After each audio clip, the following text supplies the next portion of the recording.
반갑습니다. 산골짜기 TV입니다. 이제 3구 대선이 끝나고 또 윤석열 후보가 이제 당선인이 됐죠. 참 감사한 일입니다.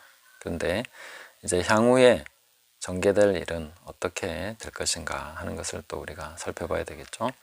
저는 지금 한국의 가장 중요한 정치 세력은 황교안 전 대표를 중심으로 한 부정선거 세력과 싸우는 이 세력이라고 봅니다.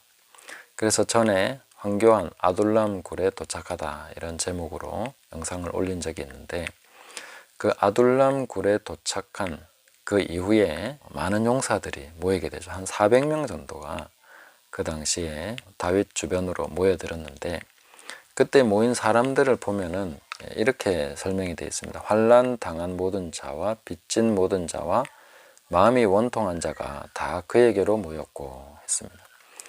자, 환난 당하고 빚지고 원통한 자, 이 사람들이 왜 이렇게 됐을까요? 사울의 폭정 때문이죠. 사울의 폭정 때문에 환난을 당하고, 사울이 경제를 잘 못하니까 빚진 자가 되고, 그렇게 마음이 원통해진 사람들이 다윗 주변에 모였죠. 이 사람들이 이스라엘을 개혁하고 새로운 왕조를 건설하는 그런 주역이 된 것이죠. 자, 그게 이제 오늘 우리 한국에서 일어나고 있는 일이다, 이렇게 보시면 좋겠습니다. 제가 말씀드리는 거는 예언이 아닙니다. 항상 제가 말씀드리지만 이건 예언을 하는 것이 아니고 성경을 통해서 현 실태를 한번 파악해보자. 성경을 통해서 파악하면은 하나님이 어떻게 하시는가에 대한 통찰력을 우리가 얻을 수 있기 때문에 그런 부분을 염두에 두고 드리는 것이니까 혹시 오해하지 마시기 바랍니다. 이제 공병호 TV나 또 다른 방송을 보면은 지금 윤석열 당선인이 취임을 하게 되면은 부정선거를 완전히 파헤쳐서 발본색원 해야 된다, 이렇게 얘기를 합니다. 그렇게 자꾸 주문하고 그쪽에 이제 뭔가 기대를 하시는데 저는 그렇게 되지 않을 것이다, 이렇게 생각을 합니다.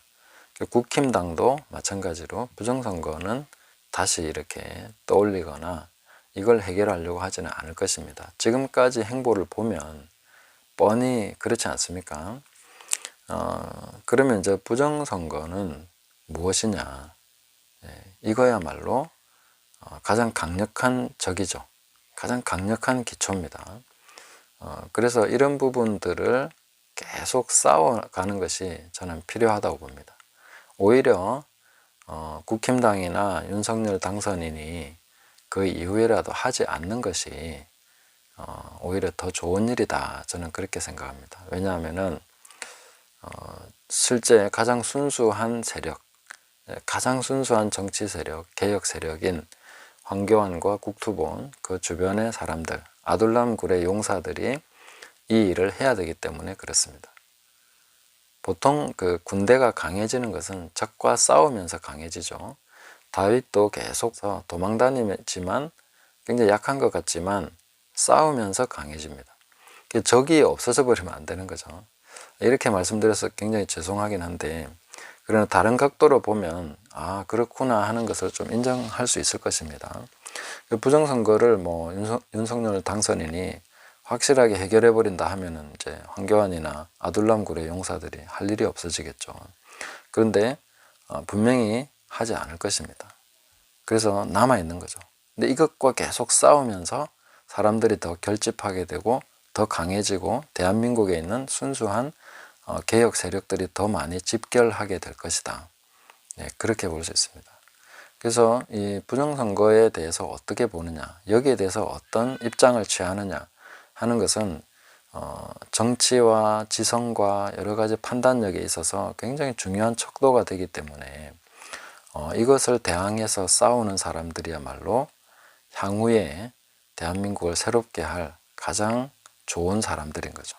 그래서 사울의 폭정 아래에서 환난당한 모든 자, 빚지고 원통한 자가 사실 정상인 것이죠. 가장 정상적인 사람인 것입니다. 다른 사람들은 정상이 아니죠. 거기서 잘 먹고 잘 살면 안 되는 거지 않습니까?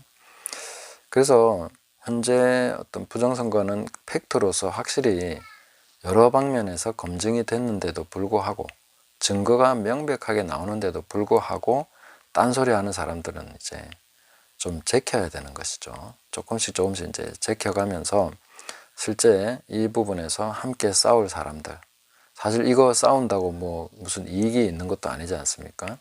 뭐 돌아오는 것도 없는데 왜 싸웁니까? 그러니까 가장 순수한 세력이라는 거죠. 그래서 이런 부분에서 이제 계속해서 힘이 결집이 돼가면서 대한민국이 새로워질 것이다. 만약에 그 이전에 황교안 대표가 대통령이 됐더라면은 이런 일이 없었겠죠. 당시에 당대표, 그 다음에 유력한 대통령, 이게 지지율이 높은 그런 후보 시절에는 사람들이 막 그 주변에 막 오중이 떠중이 많이 모였지 않습니까? 그런 세력들은 대한민국을 새롭게 할 수 없습니다. 사실 저는 지금 윤석열 당선인 주변에 그런 사람들이 많이 모여 있다고 생각하는데 그런 분들이 이 대한민국을 새롭게 할 수 있겠습니까? 좀 어려울 거라고 봅니다. 네. 그래서 저는 우리가 윤석열 당선인에게 요구해야 될 것은 물론 이제 부정선거나 이런 부분도 강력하게 요구는 해야 됩니다. 그러나 너무 큰 기대를 하면 안 되고 저는 세 가지가 중요하다고 생각합니다. 이 윤석열 당선인은 안보만 잘해줘도 정말 좋은 거죠. 그리고 외교, 그리고 경제, 이제 안철수까지 이렇게 같이 가세를 해서 하면은 경제는 굉장히 잘하지 않겠나. 그래서 안보, 외교, 경제 이 세 가지만 잘해줘도 사실은 저는 감지덕지다 이렇게 생각합니다. 나머지 정치개혁이나 이런 부분들은 사실 쉽지 않죠. 뭐 180석을 딱 잡고 있는데 이게 어떻게 그게 대통령이 바뀌었다고 해서 갑자기 뭐가 이렇게 다 잘 되겠습니까? 그것도 근소한 차이로 이렇게 됐는데 쉽지 않겠죠.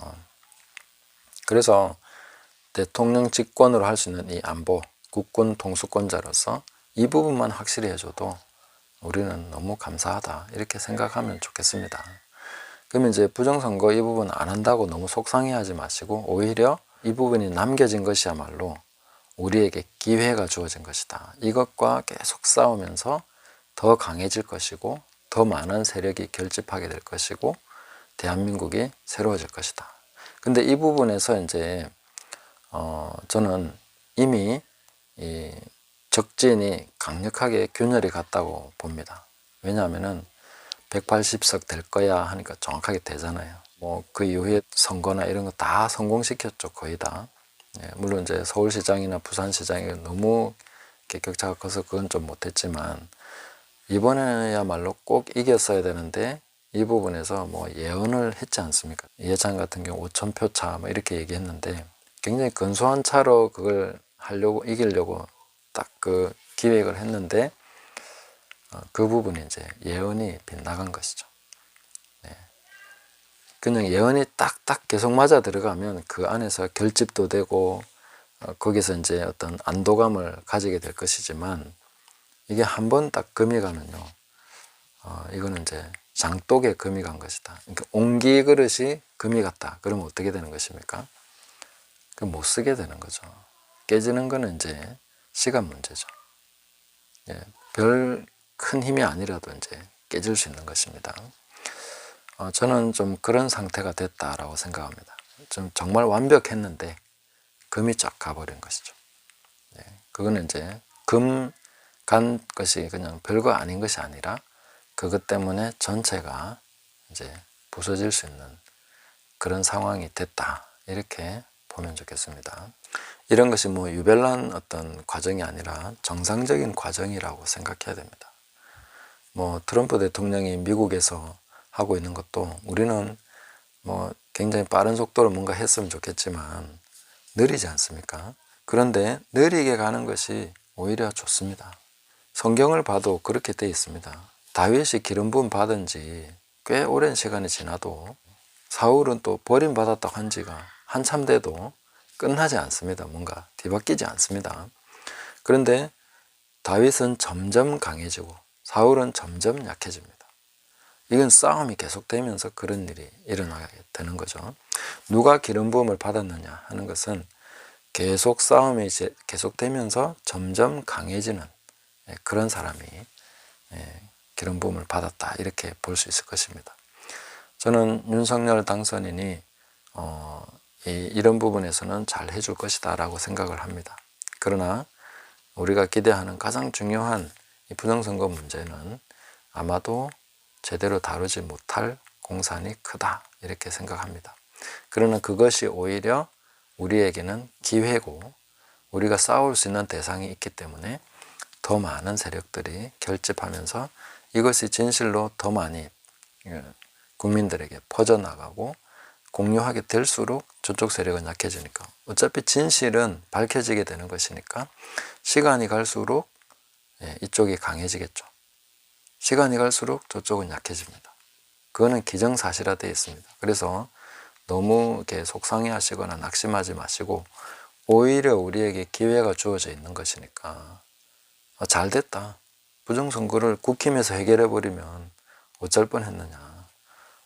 대통령이 그거 제대로 해버리면 어쩔 뻔했느냐.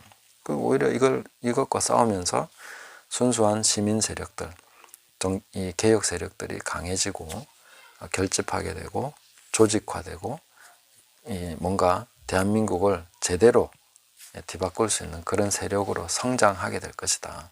그걸 성장하기 위한 터를 제공해 주는 것이다. 이것이 그렇게 생각하시면 좀 더 마음이 편안해지실 것이고 좀 잘 보이실 거라고 생각합니다. 그래서 기름 부음 받은 자는 점점 강해지는 것이 특징입니다. 가면 갈수록 사람들이 더 많이 모여들고 계속해서 될 것입니다. 그리고 하나님의 버림받은 자는 가면 갈수록 약해집니다. 그래서 이런 부분들을 잘 생각하시면서 또 아마 중간에 하나님께서 아주 좋은 징조를 하나 주시지 않겠나 이런 생각합니다. 제가 생각하는 좋은 징조는 계시록 3장 9절에 나와 있는 그 빌라델비아 교회에게 주신 그 표적 같은 거 있지 않습니까? 제가 한번 읽고 보겠습니다. 보라 사탄의 회당 곧 자칭 유대인이라 하나 그렇지 아니하고 거짓말하는 자들 중에서 몇을 내게 주어 그들로 와서 내 발 앞에 절하게 하고 내가 너를 사랑하는 줄을 알게 하리라. 이 표적이 굉장히 좋은 것이라고 생각합니다. 그래서 반대편에 있던 사람들이 와서 무릎을 꿇고 와서 절하게 할 것이다. 인정하게 하고 당신들이 옳습니다. 우리가 잘못했습니다. 하는 그런 몇 사람이 나타나게 되는 그게 저는 보고 싶습니다. 사실 그런 징조가 제일 좋은 징조라고 생각합니다.